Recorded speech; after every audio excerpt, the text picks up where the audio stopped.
Natirik ang ilang emergency tents ng Department of Health sa South Luzon Expressway mula kahapon hanggang November 2. Nakahanda itong umalalay sa mga biyahero ngayong undas sakaling may mangailangan ng tulong medikal. May mga doktor na nakadeploy at iba pang responders ng DOH. Available ang mga gamot at pang first aid. Pwede rin ang minor surgery, konsultasyon, pati diagnostics gaya ng glucose test at blood pressure monitoring.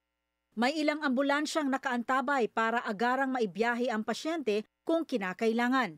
Payo ng DOH, kailangan ng iba yung pag-iingat kung bibiyahe. Kasi nga, every year, ito yung travel ng ating mga kababayan back home to their families and loved ones to visit their relatives in cemeteries. Iwan nyo na yung init ng ulo sa bahay. Pag kayo magmamaneho, sigurado yun, may traffic po kasi lahat gusto makauwi. Dadating po tayo lahat sa ating mga kamag-anak.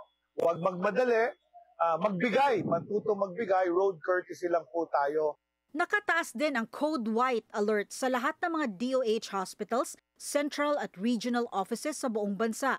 Inactivate na ito bago pa man mag-undas. Ang Code White alert ay hudyat ng kahandaan ng mga pasilidad at health workers.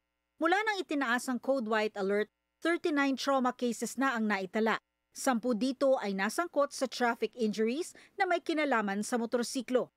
May mga nakaantabay ring mga medical teams at ambulansya sa mga malalaking public cemetery gaya ng North Cemetery.